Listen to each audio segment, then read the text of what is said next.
town. We got our cowbells up and we got them ringing loud. It's going down, down, down. Yeah, you know it's going down, down, down. I do this for my city, I do this for my town. We got our cowbells up and we got them ringing loud. It's going down, down, down. Yeah, you know it's going down, down, down. Ladies and gentlemen, welcome to Maroon Maniacs' new podcast. I am your host, Jay Stubbs. Some of you may know me as the Maroon Madness media owner. Some of you also know me from running several groups and known as the Outlaw. But tonight we're going to do something different, and I have brought on a co-host to help me with this show that I feel like is going to bring a major impact to what we do here at Maroon Madness Media. So, without further ado, let me bring on Derek Thomas and let him tell you about his story. Well, what's going on, Bulldog fans? My name is Derek Thomas. I have been a Bulldog fan since I was 9 years old. My cousin is William Prince Jr.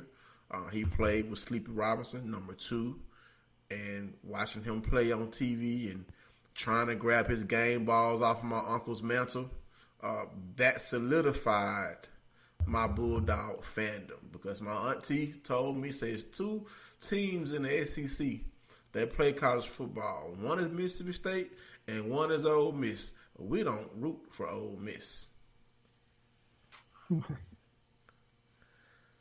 So I like it. Yeah, I mean, I chose Mississippi State as my school. No, I did not go to Mississippi State. I got a chance to meet Jackie Sherrill when I was in high school, and I was a starry-eyed 17-year-old kid getting a chance to meet a man who I felt was a legend. I'm pretty sure he may not remember that, but I do. So that was amazing for me to finally meet him, and and just continue my Bulldog fandom from a kid to a young adult to a full-grown man, and my love of Mississippi State football and sports is unrivaled. I chose Mississippi State as my school, and go to hell, Ole Miss. I like it. You want to know the real reason why I want to do a co-host with you? What's that? Because you're named after my favorite football player of all time, Derek Thomas. And yeah, that's good. Both of us are Chief fans. How? I mean, come on. We both like Mississippi State Bulldogs, and we're both Kansas City Chiefs fans. I mean, we were bound to do something related with sports and football together, man. We kind of joined at the hip, man. We are now the ebony and ivory of the podcast. You've been wanting to say that forever, but I think I really have. The music. So all right, so let's get into the topics tonight. And for our first topic, let's talk about the prediction of the starting quarterback for the Mississippi State Bulldogs, which I feel like is the worst kept secret of all time in MSU football history. Mm-hmm. What is your thoughts? Well, after Nick Fitzgerald left, I'm pretty sure Keaton Thompson thought that this was his job for the next 3 years. He went through spring practice, and he had Jaden Maiden and the true freshman. Darn, his name escapes me right now. The freshman from North Carolina. Yeah, he lost my train of thought too now. Garrett Schrader. Yeah, Jared Schrader. And we know Schrader was going to get redshirted this year. Maiden redshirted last year. So Keaton Thompson took all the reps with the ones, and he was very much expecting to be QB1 when the Bulldogs step onto the Superdome football field on the 31st of August. Well, in comes Tommy. In comes Tommy from Penn State. Tommy Stevens. Good old Tommy Stevens. A former Joe Moorhead quarterback who, did not start at Penn State, but played various positions: quarterback, tight end, wide receiver, as Tracy McSorley basically hogged the lion's share, pun intended, of the quarterback duties at Penn State. And Tommy Stevens was looked to be the incumbent starter, like Keaton Thompson looked to be at Mississippi State. but I think Stevens had an injury, and then the young Lions kind of, I guess you could say, pulled a scar, and Tommy Stevens had to transfer, and he transferred to Mississippi State, and it's been a battle between he and Keaton, and like you said, worst kept secret in Mississippi State football for the fall. Everyone felt like, a lot of people felt like that Keaton was not going to be given a fair chance to start. But Stevens just came in and handled his business. I know I'm predicting Stevens to start. I think Keaton is also going to play. What do you think? Well, here's my thoughts. I feel like you don't bring in Tommy Stevens from Penn State to not start him. Unfortunately for Keaton Thompson, that means either he's going to have to redshirt or play backup or maybe transfer later on. It just really depends. From what I've heard in practices, Tommy Stevens is like practice warrior. Like everything's going well. The videos I've seen, I feel bad for Tommy up in Penn State because, I mean, he played basically behind one of the greatest quarterbacks ever in Penn State's history. And he, like you said, he got injured, didn't get a real fair shake coming to spring practice and said, let me go find another place to play. So we'll see how it all works out for him. Like you said, I do think they're both going to play. I think we'll see possibly all four quarterbacks this year. Just really depends on who we're playing, what we're playing, and injuries and all that sort of stuff. So basically I see our prediction is, and most everybody's prediction is, Tommy Stevens is going to be the quarterback, which we'll find out. I think Saturday they're having a walkthrough, practice and everything, and I believe that's when Joe Mo may announce it. I was hoping he would announce it before we do the show so we wouldn't look crazy and people start listening to the show a couple of days from now. But, hey, thanks, Joe Mo. We'll just pick it up next week. Right, because somebody posted in one of the social media groups that Jalen Mayden was going to be the starter. And of course, when people post stuff on Facebook, it just goes like wildfire.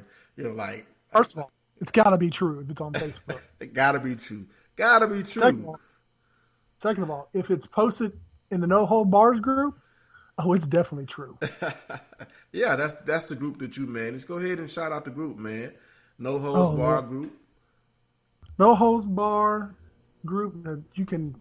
Sometimes I don't even like being in that group. I created that group 5 years ago because it wasn't a place for people to go to talk negative about Mississippi State sports, and not negative like it's the worst thing in the world. It's just, hey, if a guy had a bad game, or if he had a bad pass, or a bad half, or whatever sport was going on, you were allowed to say something. But all these other groups, you're not allowed to say nothing. No, they'll boot you. And I'm looked at as the devil. Like I'm not allowed in half these groups anymore.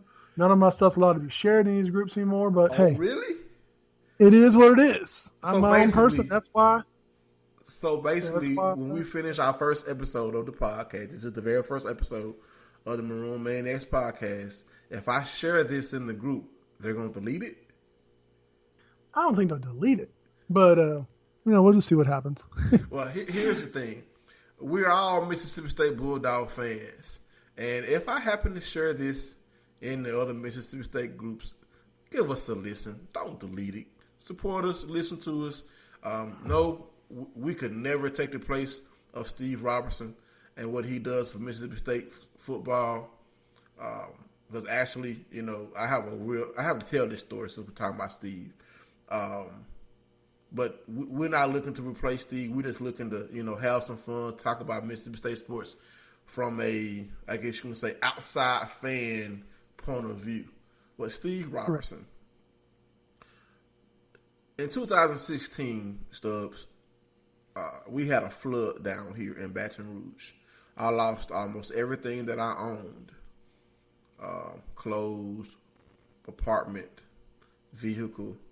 I was homeless.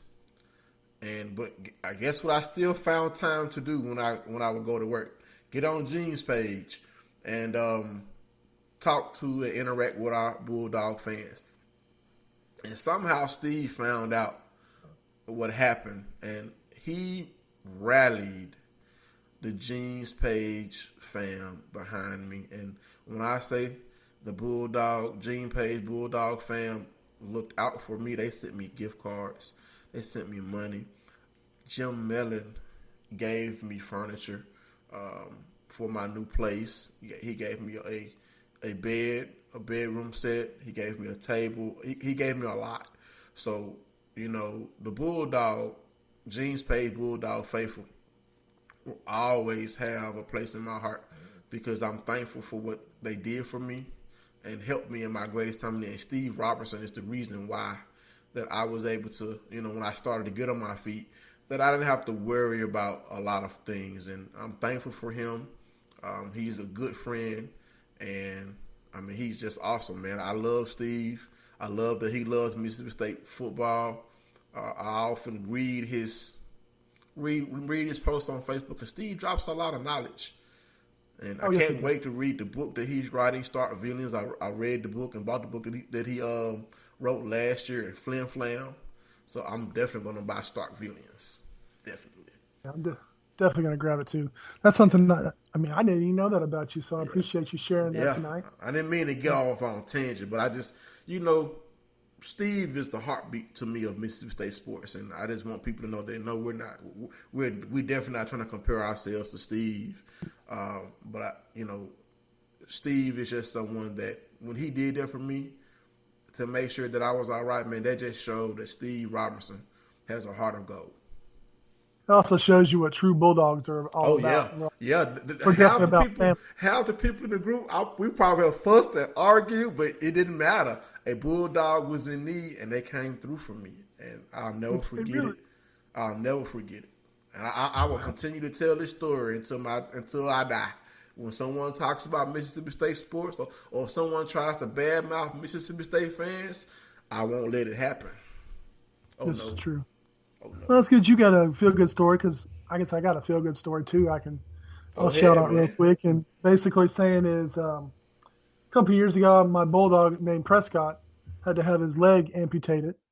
And we had exhausted all resources we had. We had tapped out all of our money for all these different appointments and everything that came back. And I've never been one of a fan to ask for money or whatever, but I did a GoFundMe page.